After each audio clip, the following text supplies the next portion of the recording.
I'm Henry Bonsu, and this is Doubling Down, where every week we tackle a topic that's got you talking on social media and beyond.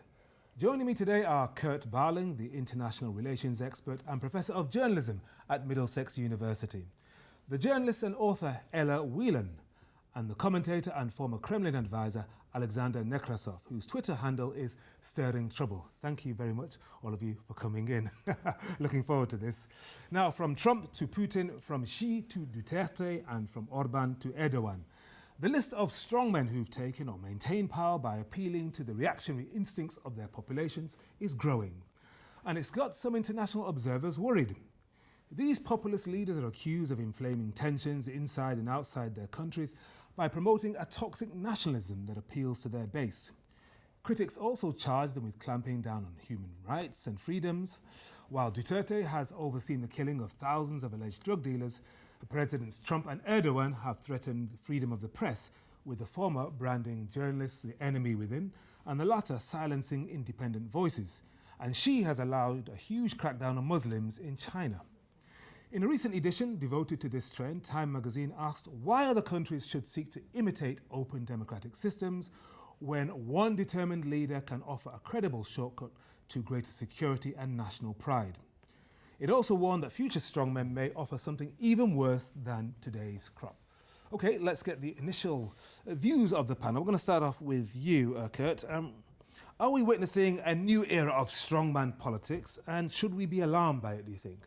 I mean, it presupposes that we've ever had anything other than strongman politics, to be honest, or strongwoman politics. Right. In some cases, if you think of Indira Gandhi and others in the past, the reality is politics has always been about strong people. Yes. And there's only been a brief interlude post-war where people thought institutions could moderate the behaviour of strong leaders. So during the rise of the UN, the EU, multilateral organisations, UN, EU, those kind of multilateral organisations almost gave a fiction that actually the strong leaders were under control. Of course, that was a response to catastrophic strong leadership in the case of the fascists in Europe, Mussolini and Hitler, and people felt that this may be a way of containing that kind of strong leadership. But the reality is, it's always been like that. Yeah, but all the way back to the Middle Ages. After the period of the Thatcher, Reagan, the 80s, strong leaders, strong economies. Then we have something slightly different, so-called triangulation in the 90s. Tony Blair, Bill Clinton, building consensus. But now, with the rise of Putin and others from 2000s onwards, and particularly in the last few years, everybody's talking about strongman politics, populism. When there's a crisis, you inevitably get people who feel threatened, ordinary people feel threatened, feel disillusioned with the system within which they feel they have no control, no power to change things, and inevitably assertion and strength in political leadership comes to the fore. When everything's all hunky-dory, everyone can go about this. Leaders can go on their yachts and, to cloisters or wherever else they want to have their playtimes. And ordinary people get on, the money's flowing in, they can pay the mortgage. And so basically, so when things are going bad, that lays the conditions, Ella, for the rise of maybe Trump, of Erdogan in Turkey, of Orban in Hungary, of movements like Brexit. And it's not necessarily a bad thing for people to fear. It's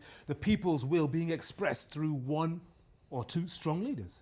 Yeah, well, I think there needs to be an important distinction made between those who are now called populists, strong men and women, and populism. And so take Donald Trump and the US, you've got a sentiment, what I think a very positive anti-established sentiment, a desire to shake things up, kind of sickness with the old way of doing politics, the kind of the institution of the Clintons, and someone like Donald Trump who, is not going to let an opportunity go to waste. Who says, only I can fix this. Yes. I'm a great one-on-one, I can do it. We don't need the UN, we don't need NAFTA, it's just me. Yeah, so what he does is then takes that sentiment and runs with it. And so that doesn't necessarily mean that Donald Trump is embodies populism, embodies the will of the people or belief in the kind of intelligence of the populace. He is a populist in terms of the fact that he's run with this and used it for his own gain. Yeah.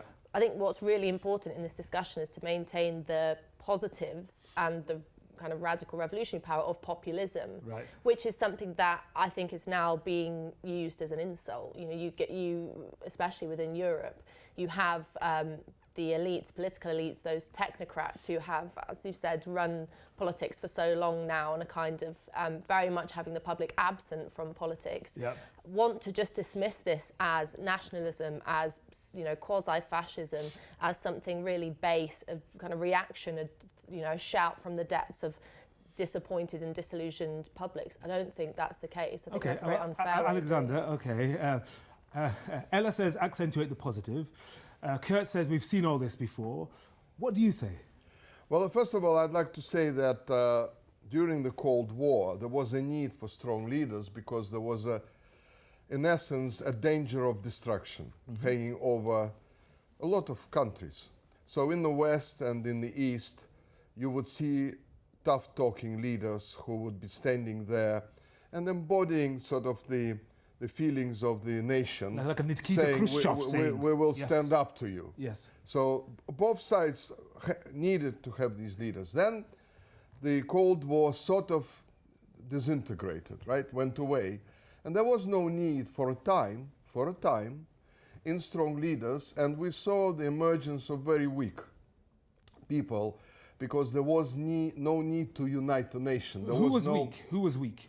Well, Tony Blair was weak. I mean, Okay. you can take anybody. Yes. Bill Clinton was weak, and so on. But the point is that then suddenly the world realized that we are living in a much more dangerous situation than the Cold War. Because the Cold War was predictable. We had two camps standing against each other and with a guaranteed destruction of both if the war starts. There was not much scope for, you know, raising the stakes or doing something very naughty and stupid. Yep.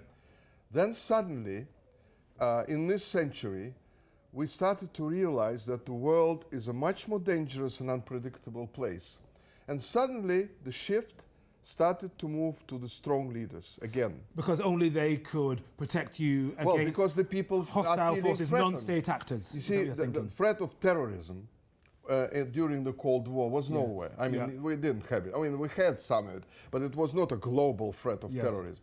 Now we have a very serious threat of terrorism and even nuclear and chemical terrorism. So you have to have somebody that the people can associate to and feel, no, they will protect us. All of you seem to be saying that what's happening at the moment is kind of necessary. I'm going to move on in just a moment, but I want you to kind of hold that thought because I want you to try and defend that in just a minute or two, because the international media has picked up on the issue of strongman politics and doubled down on it since this recent speech in South Africa by former US President Barack Obama.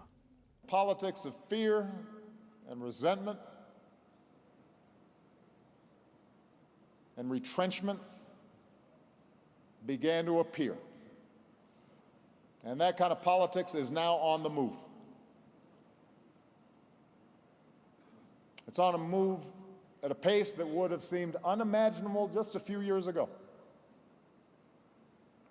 I am not being alarmist, I am simply stating the facts. Look around. Strongman politics are ascendant, suddenly, whereby elections and some pretense of democracy are maintained, the form of it, but those in power seek to undermine every institution or norm that gives democracy meaning. So very clearly defined by President Obama. Alexander, did he get it right? He says it's a brand of politics that preys on fear and resentment. He doesn't think it's a good thing. Well, unfortunately, in my opinion, Obama is talking about Trump solely, because Obama is quite bitter about the whole thing. I think it's more Trump bitter about Obama. Well, Trump has been dismantling his legacy in a very aggressive and a very, I would say, even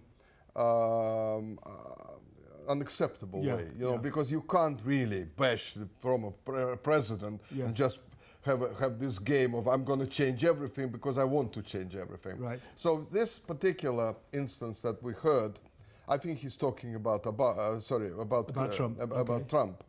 But these rise of the strong leaders is he talking about. he's calling it a different way.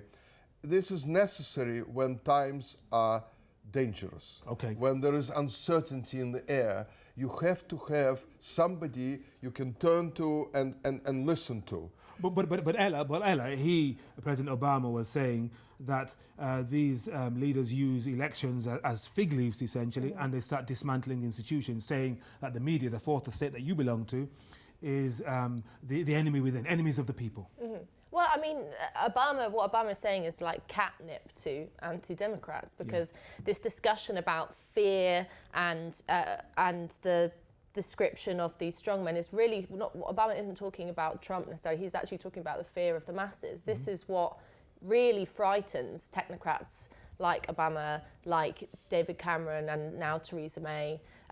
The kind of European elites who are running the EU is this fear that if the people have their say, then all hell will break loose. And we can have a whole different discussion about the way in which US elections are run, but Donald Trump, for example, was elected under this current system. And what that really is saying, it's answering the calls and the desires of, to impeach Trump, desires to overturn democracy. And it's really actually doing a disservice to democracy, stoking this idea that there is fear and resentment and negative feelings among the populace, when actually I don't think there's much evidence. Brief that there thought, is. Kurt. Well, in reality, democracy, there is no right answer, is there? That's the whole point of democracy, is that you have an ability to dialogue and choose a pathway. And the reality is, you look at Karl Popper, Open Society's Enemies, you look at the challenges that complex societies face, how they deal with those challenges. They don't necessarily deal with them at election time. That identifies a pathway. Then the reality of getting things to happen is really complicated. You need institutions, you need dialogue, you need constant dialogue to make sure that the pathway is right. Now, the problem with populist approaches to politics is that there's always a right answer. Frankly, there is never a right answer. And it's usually in the leader and their team. Yeah. That's what it's based in. All right, we'll come back to you in just a moment or two, because we now want to talk to a man who knows what drives presidents and prime ministers, because he's advised a few of them. Simon Anholt is the co-founder of The Good Country, and he joins us via Skype from New York. First of all, Simon, I guess there's no place for strongman politics in The Good Country. Well, the Good Country won't have a government, and it won't have any conventional leaders. This is possible because the system that we use to organize citizens is powered by artificial intelligence, and it enables a large conversation, a continuous dialogue between the citizens, effectively taking away the need for a small team of people or an individual person to make decisions on their behalf. So it's quite an exciting development in the history of democracy, that with the support of this AI technology, it is now possible for, in theory, an infinite number of people to self-organize. So it's going to be quite an interesting experiment from that point of view. Are you doing this because you don't like what you see out there, the quality of leadership, the new populists, the likes of Trump, and of course those who've been doing this for a while, Putin, Erdogan, and Orban? When you look at the rhetoric and behavior of these leaders who are seen as strong, what do you see? Well, the answer to your first question is no, absolutely not. The reason for setting up The Good Country is not in order to create some kind of utopia, some kind of alternative to existing countries. The reason for doing it is because my co-founder and I have discovered that there's a cohort of around 750 million people around the world who are somewhat dissatisfied with the inward-looking nature of existing countries, the fact that they're very selfish and self-serving, and as a consequence, the shared challenges facing humanity today tend to get pushed onto the back burner. And this is the main reason why we're making so little progress against a lot of those challenges, like terrorism and climate change and migration and so on and so forth, because fundamentally what gets in the way of a sensible collective approach to those problems is this thing called the national interest. We've discovered there are 750 million people who would like to try and do this in a different way. And so what we're doing is we're forming a country for those people, a virtual country, it's second citizenship, which will enable them to self-organize, as I said, and to have a national interest, which is the international interest. And you're going to do this without a leader, but for now, in the real world, not the virtual world, we've got a lot of leaders who are creating a lot of worry, and people are wondering what are the instincts that are driving them. Now, you've spoken, you've advised leaders at the highest level. What makes them tick? Well, I've never advised anybody quite like some of the individuals that you mentioned at the beginning of the program. I tend to avoid them, not for any reason other than the fact that I know perfectly well they're never going to take my advice, because my advice tends to be centered around the idea of engaging more productively with the international community in one way or another. And almost by definition, these are the kinds of leaders who don't feel that that's the right approach. I think it's all been said. It's a very, very common syndrome throughout history. It is, generally speaking, what people want. They want a fall guy to take the knocks, to represent the nation, to be in charge. I think one element perhaps which hasn't been mentioned is there has been a tendency during the discussion to talk about humanity as if it were one sort of thing with one set of desires and one set of instincts. I think it's important also to remember the role of cultural difference here. Anthropology does play a part, and there are some cultures and some societies which tend to have, if you like, a pre-programmed liking for distant, powerful leadership. And to the perplexement of the West, they often don't seem to care very much whether those leaders are good or bad, as long as they're a potent father figure. And there are other cultures where what anthropologists like Hofstede call there's a lower power distance, where people feel where democracy makes more sense. Let's put it that way. Right, Simon. And let me run this by you. Now, according to a survey in March from the Democracy Fund Voter Study Group, 1 in 4 Americans think it would be good to have a strong leader who doesn't have to bother with Congress and elections. And I understand that trend is mirrored in other advanced democracies. What do you think is behind that then? Well, what's behind it is what my other fellow panelists have stated. When there's anxiety, when there's uncertainty amongst populations, when there's a feeling that perhaps your children's lives may not be quite as stable or as successful or as prosperous as your own, that tends to produce one of two outcomes. It either produces a revolution or else it produces some kind of tyrannical regime sooner or later. So this is absolutely normal and to be expected. What I think is very different about the modern age, the thing that makes it not quite the repeating pattern that we're so familiar with, is the existence of technologies like the internet, which create the possibility of virality, of contagion. These notions previously tended to limit themselves to one country, or as in the case of fascism during the Second World War in Europe, to one region. What happens today as a result of so many populations being so connected to each other globally is that ideas like the sort of strong leadership we're discussing at the moment can spread everywhere instantly. And that does make things extremely unpredictable at the moment. Other countries can catch this very quickly. All right, Simon Anholt, co-founder of The Good Country, thank you very much indeed for joining us. So we've heard from our panel and our Skype guests. Now let's see what you've been saying on social media. And we'll start off with this from John on Twitter, who says, there's a very big difference between strongmen leaders like Putin, Xi and Erdogan and the two-term constrained Trump. The USA is ultimately governed by laws, not people. Tade says, psst, I wish people would stop this timid leaders can learn from strongman idiocy and crack open an actual history book. Reader says, strongmen convince people they are the one and only solution, that every other option is weak and effective. Strongmen are not the kind of leaders we need in representative democracies. And on Facebook, this, first of all, from Shunxiang, who says, in the face of America's hostility toward China and other countries, only a strong man like President Xi can counter America's anti-China policies. And Christopher says, I'm in the Philippines now and everyone seems to love Duterte. He isn't just talk, he gets the job done. People seem to be picking strong leaders who are competent at delivering on promises as opposed to weak leaders who babble nonsense and whinge when things don't go their way. Thank you for that. Now remember, you can always get involved in the conversation on Twitter, Facebook and Instagram by using the handle DoublingDownTV. Panel, your reaction to what Simon said and to some of those tweets. I mean, Kurt, you've written books, I suppose, raising the alarm about history. And Tade says, I wish people would crack open an actual history book. He's concerned. Well, there's an old saying, isn't there? Democracy would be much better if it was organised by historians rather than lawyers. Because they would try and avoid making the mistakes of the past. The reality is, history tells us that the role of strong men has always played an important part in politics.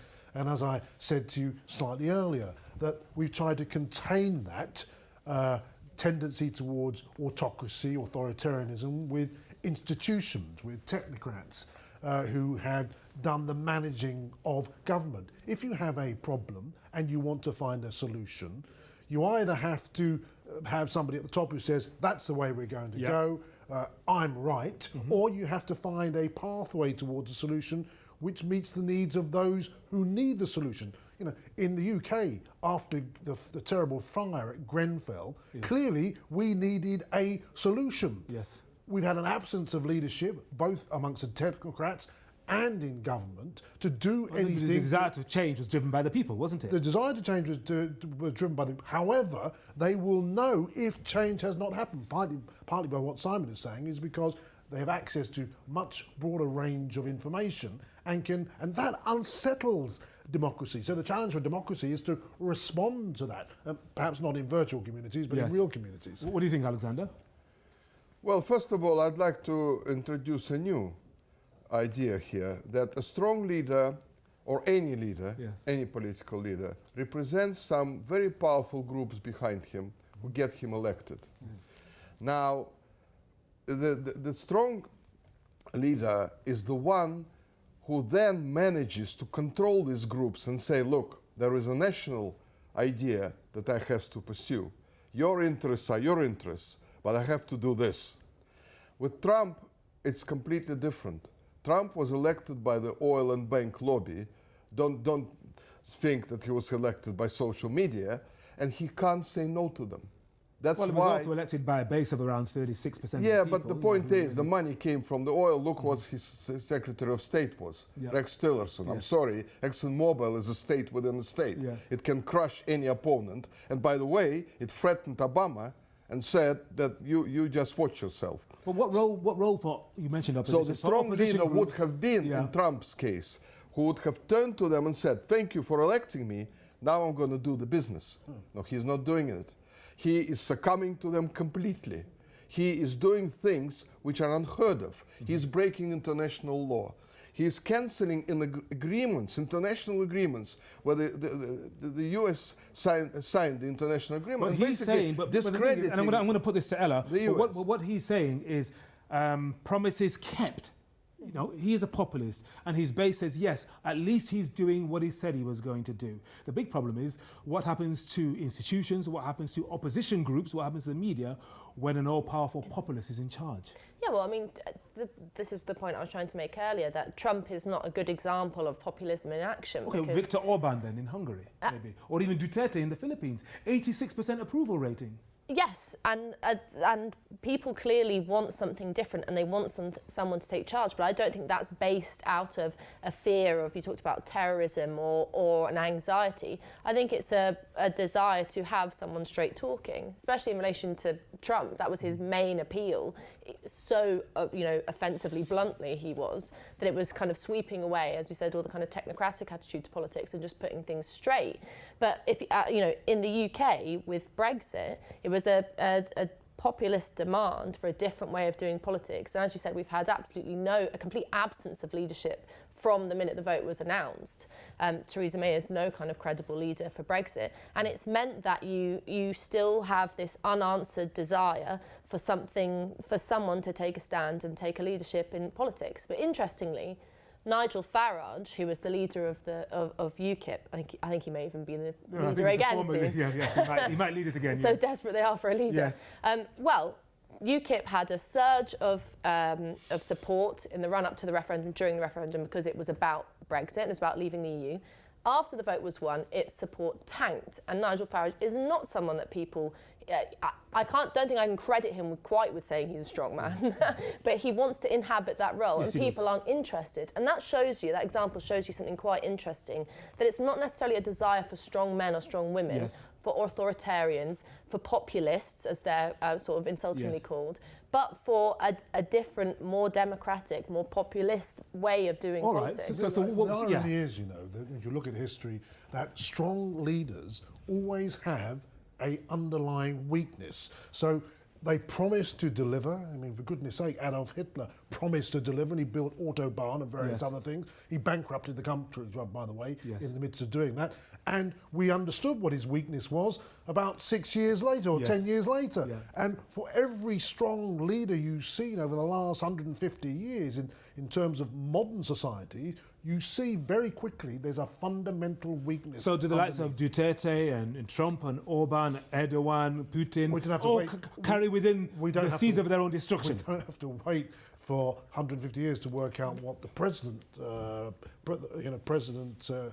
Trump's weaknesses are, because actually he's not delivering and he is undermining the very institutions that actually got him there in the first place. Let's land on that. Thank you very much indeed. And that's it for this week. Thanks very much to my studio guests Alexander Nekrasov, Ella Whelan and Professor Kurt Barling. For news of next week's topic and to get your views in early, check out Doubling Down on Facebook, Twitter and Instagram. Till then, thanks very much for watching and goodbye.